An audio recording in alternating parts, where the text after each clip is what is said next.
Alam mo, Emily, nakakadiri na talaga yang si Eric. Palagi na lamang nakatingin. Ang akala mo naman talaga ay may pag-asa sa akin. Sabi ni Mary Jane sa kanyang katrabaho. Inis na inis ito sa tuwing makikita niya ang janitor sa kanyang kumpanyang pinapasukan. Paano naman kasi ay isa siyang manager doon, samantalang ang binata ay isang janitor lamang. Hayaan mo na, wala naman siyang masamang ginagawa sa'yo. Baka naman hinahangaan ka lang ni Eric dahil alam mo naman na maganda ka. Sagot ni Emily. Masayang masaya talaga ang binata sa tuwing nakikita niya si Mary Jane. Palagi niya itong binabati kapag nagkakasalubong ang dalawa sa daan. Ma'am Mary Jane, magandang umaga po. Nakangiting bati ni Eric. Walang maganda sa umaga kapag ikaw ang nakakasalubong ko. Ang sama ng araw ko sa tuwing ang pangit na tulad mo ang nakikita ko. May hinang sagot ni Mary Jane. Ma'am, pasensya na po. Hindi ko po narinig ang inyong sinabi. Ah, wala. Ang sabi ko ay magandang umaga at pagbutihin mo ang pagkukuskus ng sahig. Pakunwaring sagot ng dalaga. Nang malampasan ni Mary Jane ang binatang janitor, ay napangiwi ang mga mukha nito.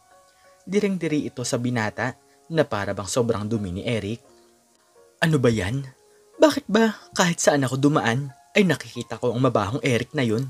Nakakadiri talaga siya. Kung magpapaligaw ako, edi syempre sa isa ng mayaman. Inis na sabi ni Mary Jane. Ikaw talaga, Mary Jane. Huwag mo namang sabihan ng ganon si Eric.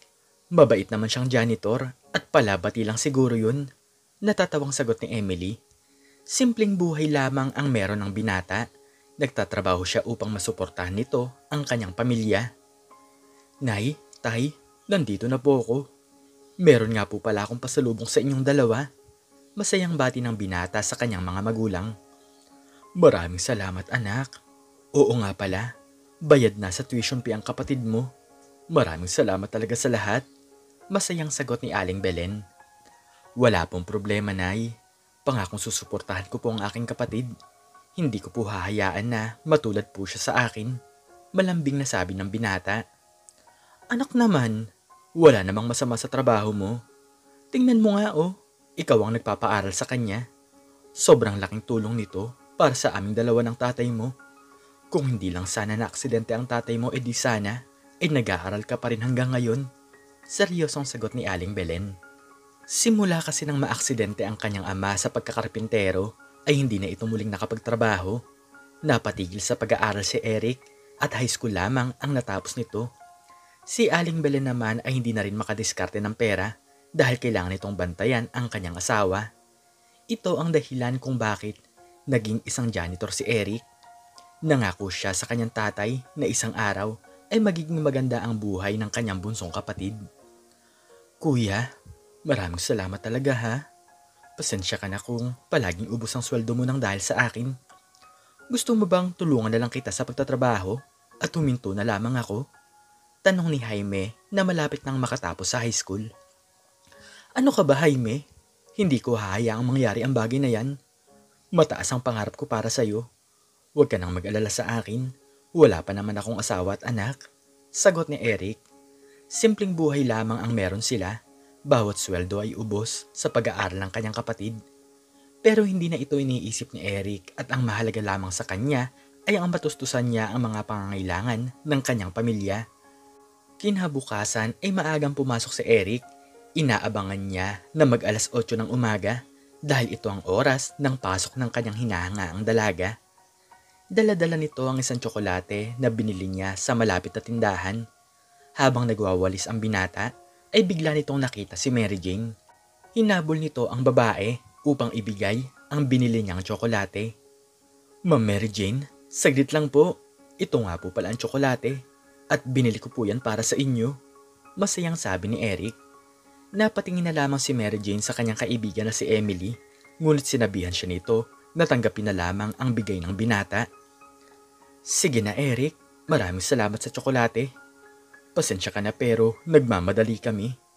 Sarkastikong sagot ni Mary Jane. Napangiti na lamang si Emily dahil sa unang pagkakataon ay nagawang kontrolin ng kanyang kaibigan ang kanyang sarili. Tama ang ginawa mo, Mary Jane. Huwag mo siyang sabihan ng masamang bagay. Matuto mo na lang siyang pakisamahan, nakangiting sabi ni Emily. Pero hindi ako para magpaligaw sa kanya, no? Anong magagawa ng pagiging janitor niya? Mas malaki pa nga ang sweldo ko kaysa sa kanya. Tingnan mo naman tong tsokolate. Mumurahin na, binili lang sa tabing kalsada. Maarteng sagot ng babae. Samantalang si Eric naman ay sobrang saya. Tinanggap kasi ni Mary Jane ang bigay niyang tsokolate. Sa wakas ay nagawa ko rin ang gusto ko. Hindi naman pala suplado si Ma'am Mary Jane. Masayang sabi ni Eric sa kanyang sarili. Nakatulala ito habang hawak-hawak ang panguskos ng sahig. Hoy, pare, trabaho! Ano ba't nakangiti ka dyan? Ano ba yung pumapasok sa isip mo? Natatawang sabi ni Buloy na isa ring janitor. Wala ka na dun. Sige na at ipagpapatuloy ko na lang tong ginagawa ko. Kinikilig na sagot ni Eric. Hindi alam ng binata na hindi talaga nagustuhan ng babae ang kanyang regalo. Higit sa lahat ay nagkakamali siya na maganda ang pag-uugali ng babae na kanyang hinahangaan. Lumipas ang 2 araw ay balak ulit ni Eric na bigyan ito ng regalo. Gusto niya na ibili ito ng bulaklak dahil nagbabaka sakali siya na maging magkaibigan sila ni Mary Jane. Ale, magkano po itong isang bouquet ng bulaklak? Tanong ni Eric sa tindera. Napatingin naman ang matandang babae dahil mukhang mahirap lamang ang lalaki. Nako iho, 3,000 piso yan. Sobrang swerte naman ng dalagang pagbibigyan mo ng bulaklak. Nakangiting sagot ng tindera. Gulat na gulat talaga si Eric sa presyo nito. Kaswesweldo lamang niya kahapon ng 6,000 piso, ngunit kalahati agad ang mababawas sa kanyang pera. Sige na po ale, bibilhin ko na po yan. Espesyal na tao naman po ang pagbibigyan ko niyan. Napapailing na sagot ni Eric. Hindi niya lubos maisip na mabibili niya ang bulaklak na yon. Nalaman niya sa kanyang sarili na ganito pala ang nagagawa kapag ikaw ay nagmamahal. Lahat ng bagay ay handa mong gawin upang mapasayo ang babae na itinitibok ng iyong puso. Masayang pumasok sa kumpanya si Eric, dala-dala ang binili niyang mamahaling bulaklak. Pinagtitinginan ito ng mga empleyado doon kung kanino niya ito ibibigay. Sa pagpasok ni Mary Jane ay agad itong ibinigay ni Eric. Nang dahil doon ay talagang napahiya ang dalaga sa mga tao. Paano naman kasi ay naghiyawan ng mga tao at ang iba naman ay nagtawanan. Ano ka ba? Huwag mo nga akong ipahiya. Hindi ako para magpaligaw sa katulad mong janitor. Nakakadiri ka naman, Eric. Umalis ka nga sa harapan ko. Itapon mo na lang ang bulaklak sa basurahan. Pasigaw na sabi ni Mary Jane. Pahiyang pahiya talaga si Eric sa mga oras na yon.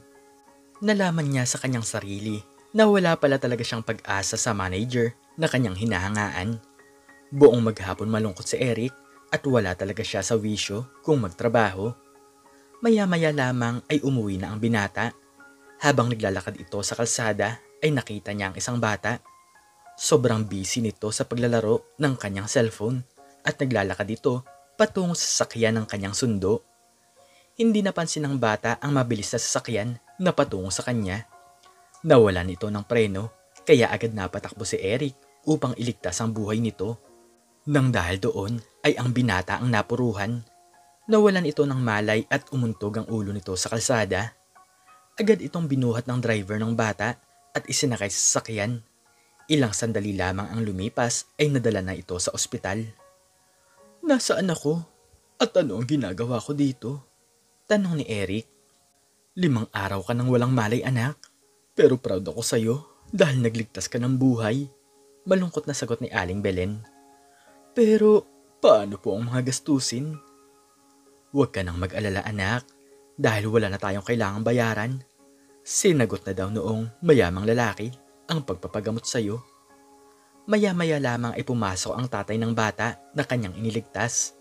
Nagulat na lamang si Eric dahil ito ang CEO ng kumpanya na kanyang pinapasukan. Mr. Matienzo, maraming salamat po sa inyo. Ako nga po pala si Eric at isa po akong janitor at nagtatrabaho po ako sa inyo. Pagpapakilala ng binata. Maraming salamat talaga sa iyo. Kung wala ka, ay baka wala ng aking anak. Alam kong hindi matutumbasan ng pera ang buhay.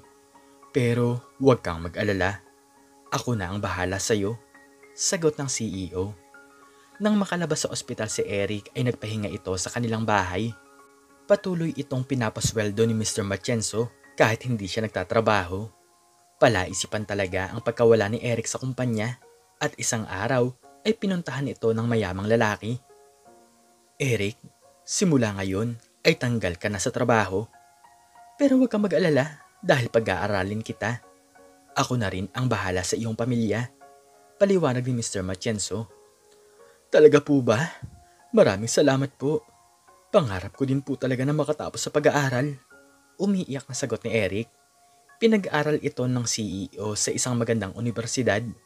Wala na siyang pangamba pa sa kanyang pamilya dahil ipinagamot din ni Mr. Matienzo pati na rin ang kanyang ama.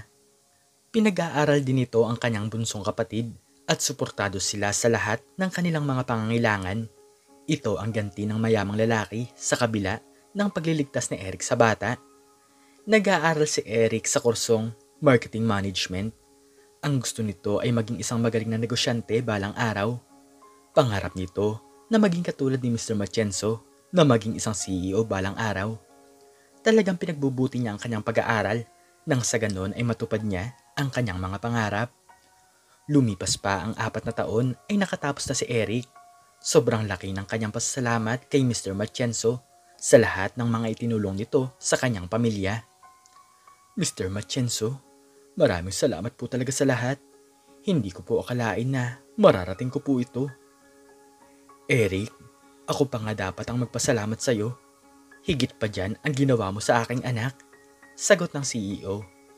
Matapos ang lahat ay binigyan pa ito ni Mr. Matienzo ng malaking halaga ng pera. Nang dahil doon ay agad nakapagpatayo ng negosyo ang binata. Hindi akalain ni Eric na bigla itong lalakas. Sa loob lamang ng 1 taon ay agad nakilala ang kanyang mga produkto. Maraming tao talaga ang tumangkilik nito, ngunit nanatili siyang tahimik at mapagkumbaba sa kanyang mga kapwa. Lumipas pa ang 5 taon ay hindi na talaga biro ang yaman ni Eric. Isa na siyang CEO ng kanyang sariling kumpanya. Nakatapos na rin sa pag-aaral ang kanyang kapatid na si Jaime at sobrang talino talaga ng binatang ito. Sa tulong ng kanyang kapatid ay mas lalo nilang napaunlad ang kanilang mga negosyo. Isa na si Eric sa pinakamalaking supplier sa bansa. Oh, kayong lahat ha? Maganda kayo dahil magkakaroon daw tayo ng bisita. Magiging kapartner daw ito ng ating kumpanya at sa pagdating niya ay tsaka pa lamang daw siya magpapakilala. Utos ni Mary Jane sa mga empleyado doon. Pinaghahandaan talaga nila ang pagdating ni Eric, ngunit hindi nila alam na ito ang dating janitor sa kanilang kumpanya. Ang gusto kasi ni Mr. Matienzo ay ipakilala ito sa mga empleyado at magsilbing inspirasyon sa lahat ng mga nagtatrabaho doon. Ito ang dahilan kung bakit hindi muna niya ipinapakilala ang kanilang magiging bisita. Mr. Eric, hindi ko talaga inaasahan na magiging halos magkapantay na tayo ngayon. Masaya ako sa narating mo sa buhay, nakangiting sabi ni Mr. Matienzo. Eric na lang po sir, kayo po ang dahilan kung bakit po ako nandito, nakangiting sagot ng binata. Isang araw ay surpresang dumating si Eric na isa ng CEO. Gulat na gulat si Mary Jane dahil bakit nandito ang dating janitor na may gusto sa kanya. Bakit nandito ka? Mag-a-apply ka ba ulit sa trabaho? Nakakatawa ka naman. Sa kabila ng sinabi ng manager ay bigla namang dumating si Mr. Matienzo at narinig nito ang sinabi ng kanyang empleyado. Miss Mary Jane, matuto kang gumalang. Si Mr. Eric ang ating bisita at siya ang bagong makakasosyo ng ating kumpanya. Ang CEO ng mega company. Sermon ni Mr. Matienzo. Gulat na gulat si Mary Jane at hindi ito makapaniwala sa kanyang narinig. Ang akala nito ay mag-a-apply lamang si Eric sa trabaho. Napahiya ito sa ibang mga empleyado dahil nasermonan ito ng kanilang CEO.